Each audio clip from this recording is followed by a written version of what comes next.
Now we're live on all platform. Yeah, hello everyone. Welcome to our first LinkedIn and Zoho live session. We are here today from a therapy session about attribution. Why therapy? Because we will actually check in about expectations and reality. Can attribution solve the upper funnel dilemma? We have absolutely two powerhouses here today that are joining me. I will do a quick introduction after guiding you through the specifics of both of the tools. So for those joining over the LinkedIn live stream, you have the commenting section. There you can just drop questions or engage with other attendees. And my co-founder, Juan, who's actually right next to me, is going to be the moderator of that LinkedIn feed. Then on the other side, we have the attendees over the Zoho live webinar infrastructure. And here you have two options. You also have the commenting button. It's very straightforward, and then right next to it on the right side the question button. So there you can drop your questions that you want to answer from us, and we will of course include them interactively here. Before I give it over and do the quick introduction, we have a small present for you. After the live webinar, on the end we will show you a physical present, so if you attend you might be lucky to get one. We have two guests today. One is an breaking the internet, not to say on LinkedIn, he has more than 11,000 followers, a top PPC influencer from Australia, and the other one is breaking occasionally Kickbite systems, shipping a ton of products with a 7-digit annual media budget.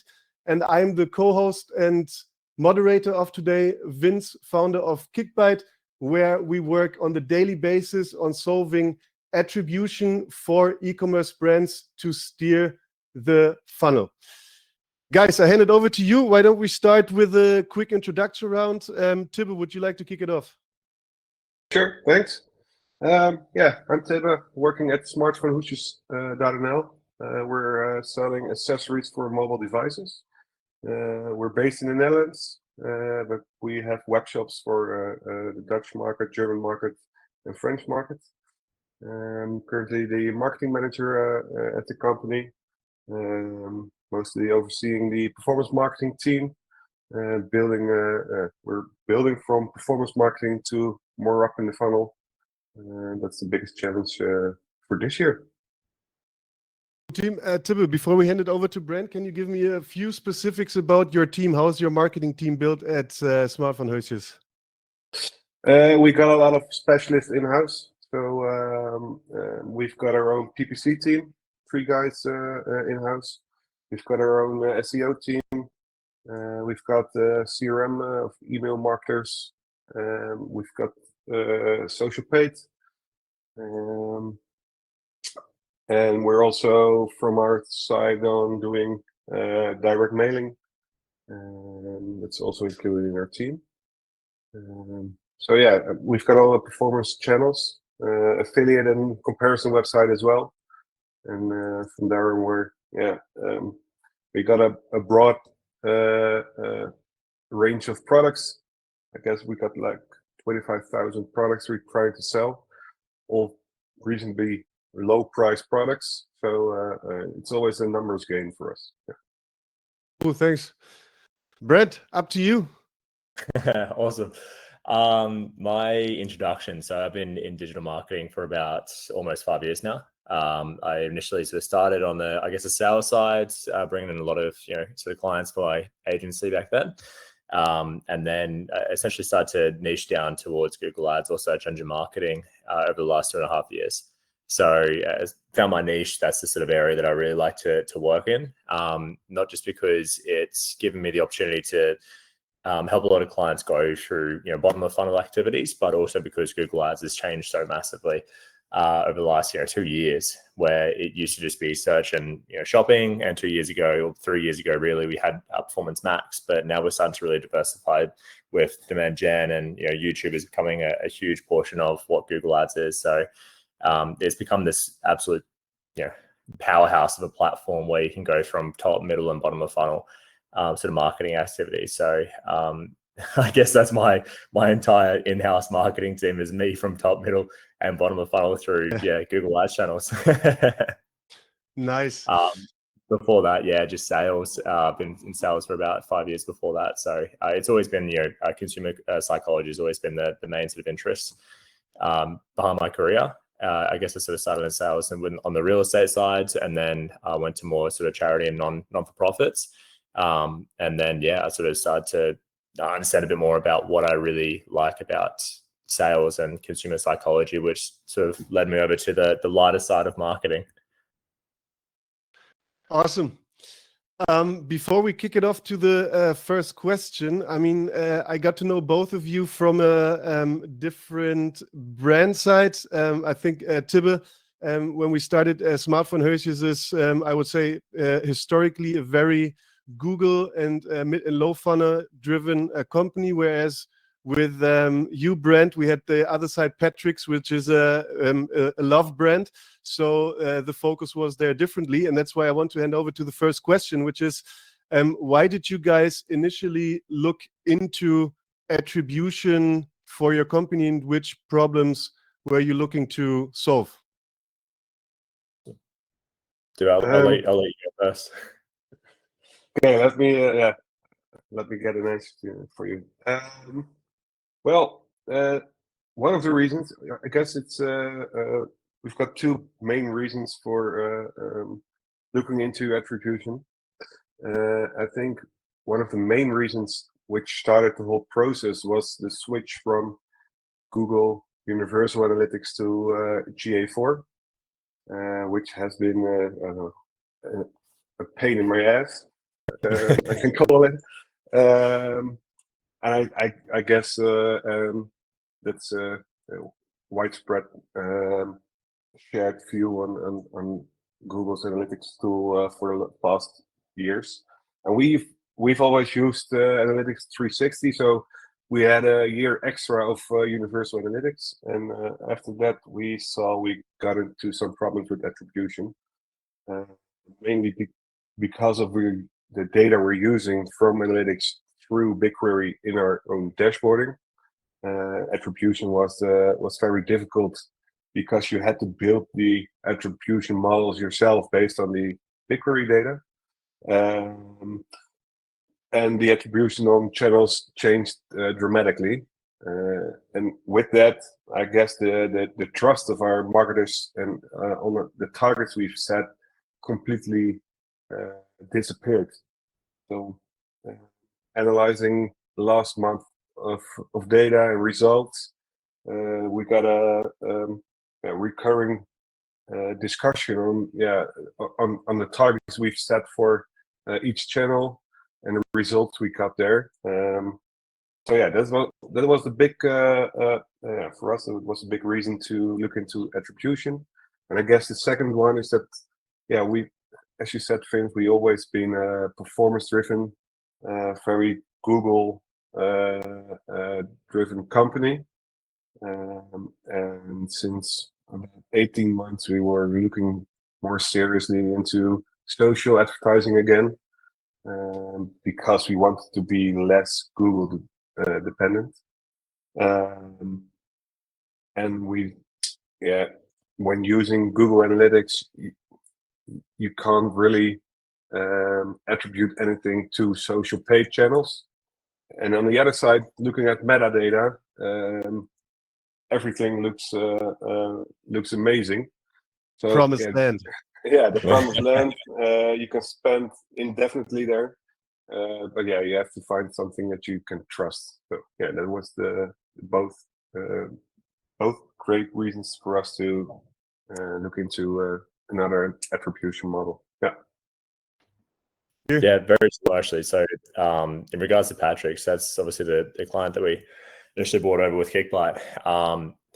You kind of get to this point, especially when you're starting to scale your spends on Google Ads and Meta Ads and TikTok and all these different platforms, is everyone starts to sort of claim and attribute their own level of, we did this, like we 100% deserve this credit for this conversion because someone scrolled past our ad on Meta, or someone happened to click on our brand campaign on Google, and everyone starts to attribute.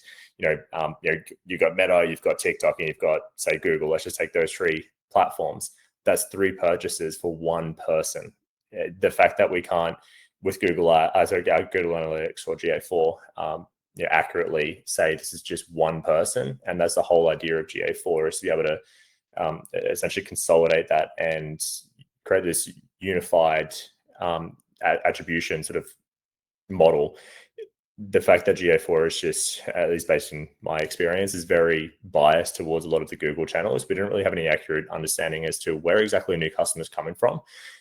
Let's just take Patrick's example. Is we were putting about 70%-ish of the spend towards Meta, and then about 30% towards Google. When we first moved over to Kickbyte, we were 100% expecting that Google was going to be this massive, acquisition cost because it looks great in platform. And obviously people going to Google and specifically searching for XYZ, they're already in market, they're already thing. Of course, it's going to look really good. So when we start to, give a bit more weight towards Meta, we're expecting it to be better.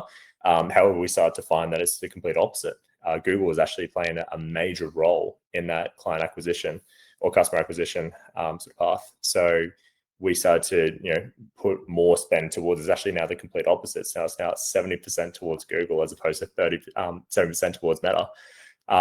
So I think probably the starting point is just understanding a bit more about where exactly a new customer is coming from, which I know is probably the main sort of criteria of this conversation today as well, is how do we accurately say this channel here is bringing in new traffic, and then this channel here is what's converting them, and how do we sort of close that gap on the path and get them to, from point A to point B quicker.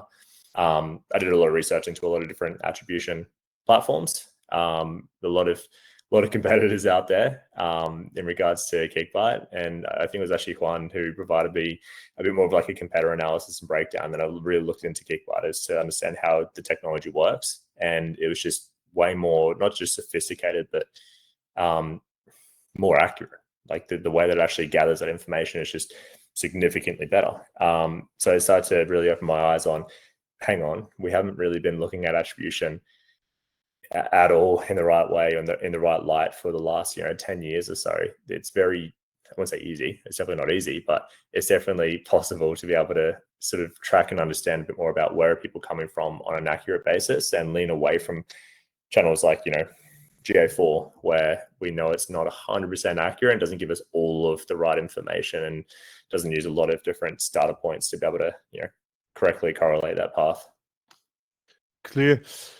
Yeah, nice, guys. Thanks for the first answer to the question, and then it already got some engagement from the audience. We have Buzz who had the first question, and I would actually use that question to lead over to the second question we also had prepared for today. Buzz is asking, how do you make sure you get one data truth across all channels? My second question was, did attribution, when you look into it, match your expectations in what you saw in the data? And I think this is interconnected, right? Because if your data expectations are being met of what you think the channel should look like, you are also confident in setting up one source of truth for your channel attribution. So guys, when you look into the data after moving away from GA4 and using an advanced attribution technology like Kickbyte, did you see changes? And yes, were those changes matching your expectation? I guess, Brent, you already answered it a little bit, because you were expecting the 70% spent on Meta to look like in a different world, and now you were shocked and it moved you in a different direction. But Tibbe, how about your expectation? Yeah, sure. Changing the attribution to Kickbyte changed the perspective on channels a lot. One major surprise to me was that actually the revenue attributed to Google Ads was quite the same from GA4 to Kickbyte. That helped also. It's a major channel for us, so that helped also in building trust. I think it would have been weird if it was a totally different picture. Other channels we've seen direct being a lot less in Kickbyte, and we've seen social paid being a lot higher in revenue than GA4. I think we expected those channels to be different, so that matched our expectations. One that didn't match our expectations was SEO. It was a lot less than we thought it should be, and we had a discussion with Kickbite about that, because it wasn't matching our expectations. It didn't make sense to us, so it didn't help with the trust in the attribution model. But that's actually the way the model is set up, with a baseline channels, and in discussion with you guys, we've changed the model, and we've got the attribution of SEO on a level we think is correct at the moment. And maybe a connection to the question from Bas. If you change attribution models, or you change your attribution tool, I guess you don't need to search for an absolute truth. You need to search for a truth that you trust, because I don't think there's one tool that will be 100% right about attributing revenue to different channels. So you have to look for a tool that you feel you can trust. That's the biggest thing to me. Yeah, and I think that also fits your feedback perfectly, that reality sometimes looks different than the expectation, to come back to the topic of the webinar. And rightfully so, you addressed this, and we could make some changes on the baseline of the model to actually show the real strength of the channel mix, including search organic, of course. Thanks, guys. Really helpful. We have Jermaine that asked also a question leading into a similar direction. I would pick one out of the three questions that would also lead to the next topic I would like to discuss. So the next topic would be the perspective on the channel mix. I think you guys already spoke about it, but coming from the perspective of the channel mix, I think what everyone wants to know about this topic is, do you really drive different actions than what the reality was before you were using attribution? And I think when you take action, at least I think from your setup, Tibbe, you also think about internal dashboards. And there would be the second question of Jermaine: did you also migrate all marketing dashboards from GA4 to Kickbite? You have a very specific internal setup, so maybe we can speak about how you use the Kickbite attribution data over your BigQuery data warehouse to then make action within the whole team in an interface they are already very familiar with. Yeah, we've got a connection to all the Kickbite data in BigQuery, so we can access the data. And most of the time, I've used the data to connect to Looker Studio dashboarding. We've got a very specific setup for targets and results. We've got everything on a daily basis. So yeah, we do have monthly targets, but we then translate that back to a daily target for each channel. And within our own dashboarding, we're having insights into the actual results from a month to date, and up to the target month to date, so we can steer our channels towards hitting the target. But I think I've built the dashboarding. I switched from GA4 to Kickbite with the start of January. But we're still learning how to set the targets for each channel, because the channel mix is different. We're still learning how to set targets on a monthly basis for each channel, and how to divide our monthly budgets to different channels.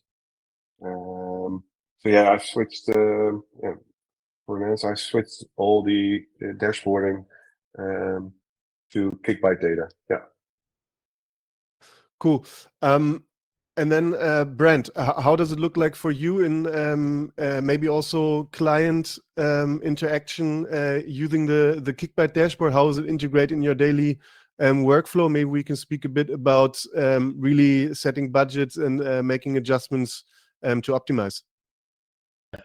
Using Kickbyte, I mean, obviously the time that we've been working with you guys, we've always had some level of question towards Tibo. For you guys, it was more like the SEO side of things. You're thinking that SEO isn't playing as, or it's not showing that SEO is playing as much of a role as you thought it was. For us, it was TikTok.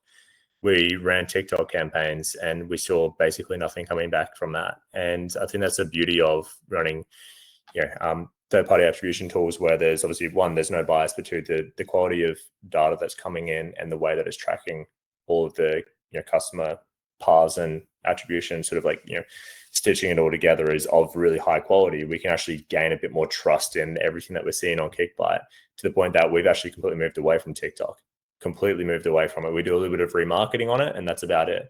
So what was a pretty high spending platform is now completely kaput. See you later, because of the data that we're seeing in Kickbyte. By pushing that budget from TikTok over to Google Ads or Meta or whatever it might be, we've immediately seen a massive increase in new customers. So I think the biggest thing is when you're actually using these platforms on a day-to-day basis and you're optimizing towards them, it's not to take everything as at face value. You've got to really dig a little bit deeper and understand a bit more about why Kickbyte might be saying that my customer acquisition cost is, say, $500 instead of $120 or something like that. Why is it significantly higher? And start to look a little bit deeper, but also using it as like a bit of a second layer of if Google Ads or if Meta or if my marketing channel is saying that something is really, really good, I need something else to also prove that that's the case. So it's like a second layer of confirmation. If it's not, then move away from it. Like, there's no point in continually investing into something on the hopes that maybe it might be a little bit better. Move away from it, and then if you want to re-explore it, go for it. But yeah, in regards to GA4 versus Kickbyte, I've either gone towards have a specific metric that you follow within Google Ads, and then once you scale to a point where you're investing so much and you're not necessarily seeing the back-end growth, but you're investing more into your platform, but say Shopify or whatever your e-commerce platform might be, you're not noticing that back-end growth. That's probably the point where you need to start looking towards these attribution tools to understand about where is your bottlenecking happening, where can you start cutting spend, and where is actually helping your new customer growth or your revenue growth, MER growth, whatever it might be. So yeah, in regards to GA4, never really used it too much in regards to overall attribution and trying to pull all the marketing platforms together, mainly because I knew that it's either you're not spending enough to really justify an attribution platform, or if you need an attribution platform, you probably should invest into one rather than using GA4, just purely down to accuracy and having the right data to work off of. Clear. Yeah, thanks, guys. Before I think the last question, this might be last question. It's nice to wrap up. Before, I would like to go a bit more into what both of you said. Tibo, you started with the frame there. You said in January you started to switch all internal dashboards to the Kickbyte data, and you're still in the learning process. I think that's one of the really important aspects of attribution, because it requires training of every member that is required to work with a new data source of truth, and that is change management. How did you perceive it within your team? To start with you, Tibo, were there certain incentives or, I don't know, frameworks or something that you had to do in order for the team to get ready to use it? Was it a weekly meeting? However, the structure looked like that you tried to use to make it happen would be super interesting to understand. Well, we've come from a situation where the trust in attribution was very low, so that's maybe a plus. It makes it easier to change if you're very unhappy about the current situation. But when we started using Kickbyte, I think the most important thing for us was that our specialists would trust the data that was inside Kickbyte, and that we actually put action on the data we've seen from the tool, and we take it back to the platforms that we were using. So We've started out mostly with PPC and social paid advertising. We started using the tool, and the first thing we did is set to just start testing based on the things we see in Kickbite. Start testing, start optimizing campaigns, or start changing budgets, monitor the change within Google Ads and Meta and Kickbite, and just check if we're confident that the things we've changed, that they're leading up to the right results within Kickbite. Yep. I think that was the most important thing about building that trust, and because of the paid advertising specialists make the most changes to advertising campaigns on a daily basis. I think it's important to make sure they're on board, because with our SEO and with our email team, it was quite easy to transfer to Kickbite. And actually, I think it was 2 weeks ago or so, our CEO said, "Well, we actually don't have any discussion on targets anymore, do we, within your team?" So it took, I guess, it took about maybe 4 months, but everybody is very on board with the tool, and very they trust the data they see, they believe in the attribution model. So yeah. No, absolutely makes sense. So validation of trust and data via experiments that prove the impact. Brent, what did it look like for you in your setup? Yeah, I mean, it's always a big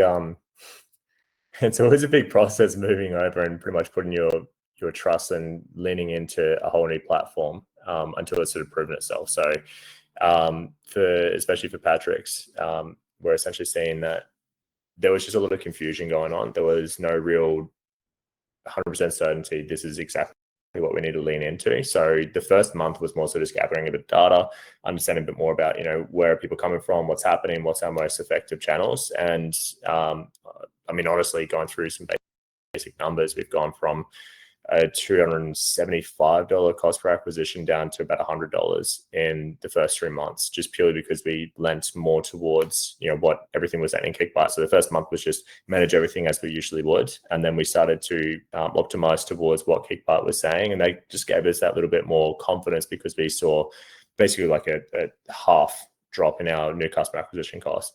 And then we sort of, continued leaning in with that data as well. So I think it's that typical sort of 80-20 rule when you're starting to roll out these sort of platforms, which is get your main channels switched over, get everything consistent on that end, and then you can start to layer in your more accessorized channels, such as influencers. If that's not a huge portion of your marketing budget, you can start putting a bit more focus towards influencers, and you can start focusing more organic channels, or EDMs, or whatever it might be.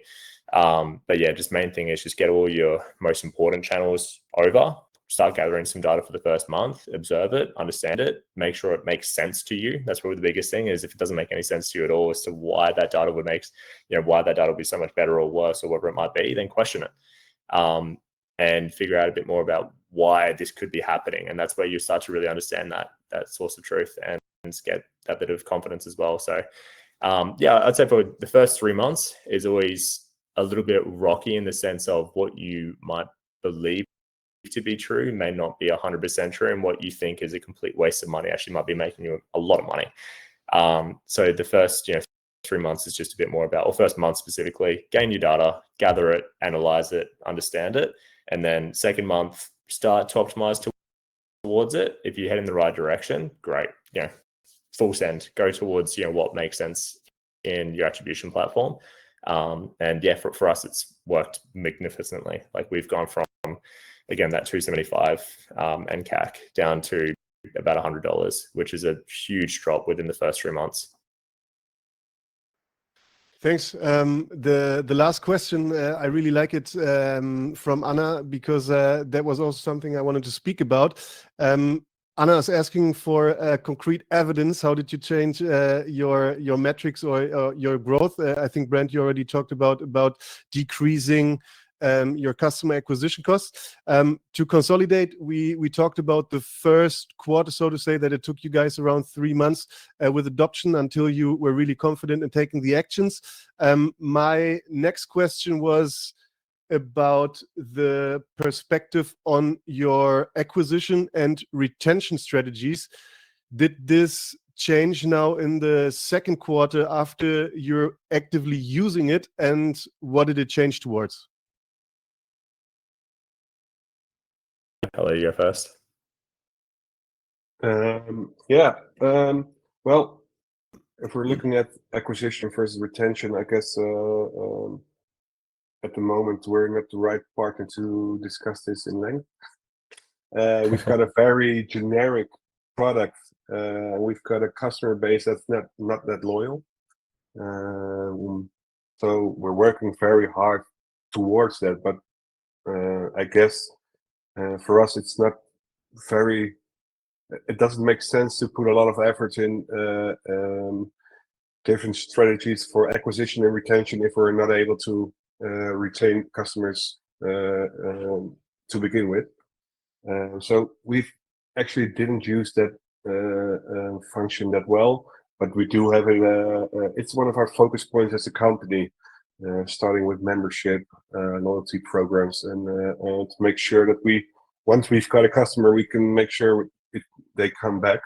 And I guess that will also translate then back to our channels and how we're gonna use the channels to either use it for acquisition or retention, or maybe set targets on the channel level on what part of the channel should be new customers versus existing customers.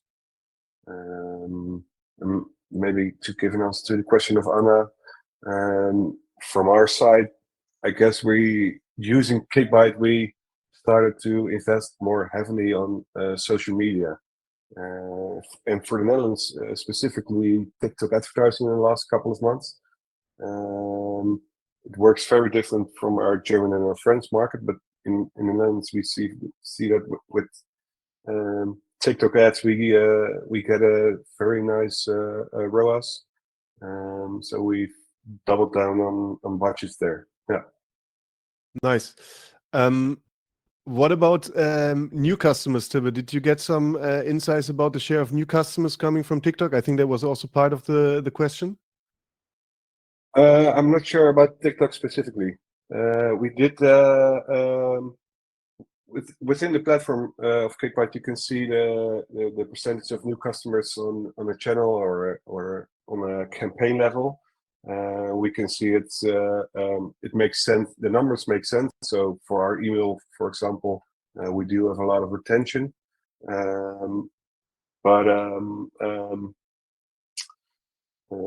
Yeah, that's the point that I was trying to make. We had a discussion with Kickbite about what is a new customer to us, because the path to that's an important one.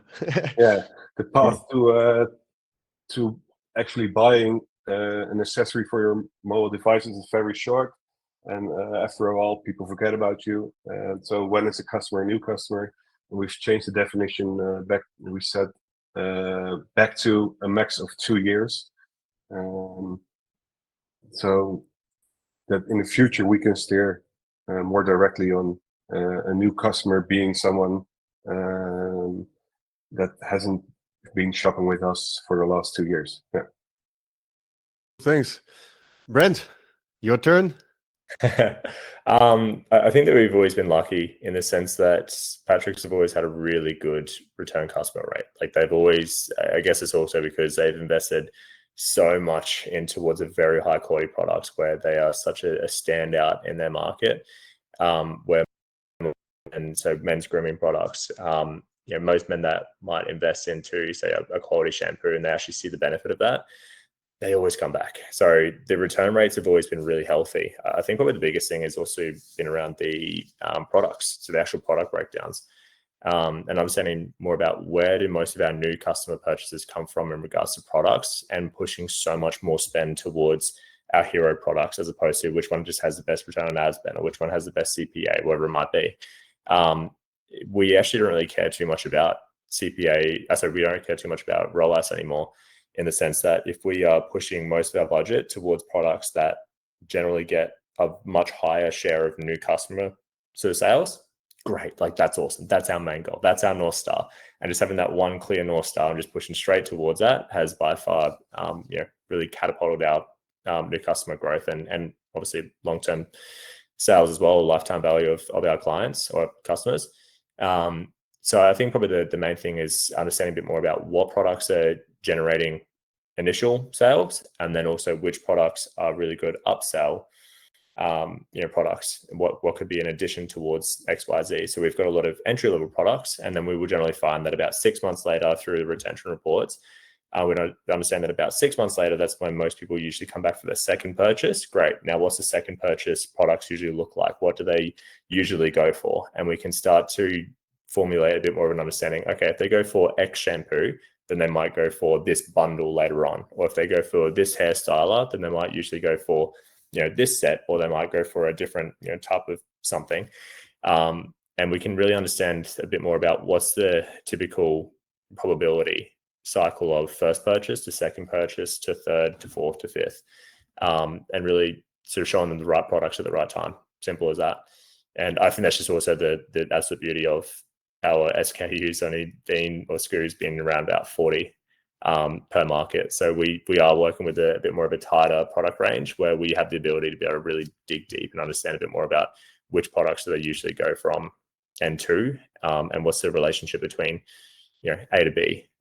Whereas I know that if you're working with tens of thousands of SKUs, good luck. That's going to be a really tough sort of connection to make. But it's also just how we can use the platform to help this client and in its own unique way. And when we talk about the bottom line, maybe about the amount of new customers coming in the world before you switch to Kickbite versus after, or maybe even in a test between different markets, did you see any changes there? Because this is a question addressed by our attendee Alexander in the Q&A section. We've seen about a 60% growth, around about, so 60 to 65%, I believe it was, which we went all in on October last year. So this is not just about new customer growth, but also percentage of new customers to return customers as well.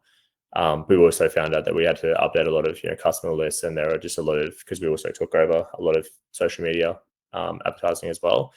There was just a lot of sales that be coming through for pretty much remarketing towards return customers as soon as we sort of identified where some of those specifically campaigns that we're targeting a lot of return customers and started pushing more spend towards new customers. We noticed about a 60% growth in new customers overall. Cool. Thanks, guys. We're almost towards the end. It has been fun, and I would love to wrap up with one question we had before. Tibbe, I think you have quite some Dutch audience, and the people are interested in why you actually choose. I think you did a very in-detail report about making a comparison Kickbite. So maybe you can give a little bit of a perspective on your comparison you did initially, and what stood out for you. I shared it also on LinkedIn, in a LinkedIn post. A couple of months ago, the process we've gone through to select an attribution tool. Before the summer of 24, I've been looking into a lot of attribution tools. I've talked to a lot of attribution tools, trying to understand how the tool works, what kind of company we were talking to, and we've set some criteria for us to select a tool, and quite soon we found that there were just a handful of tools that would be handy to us.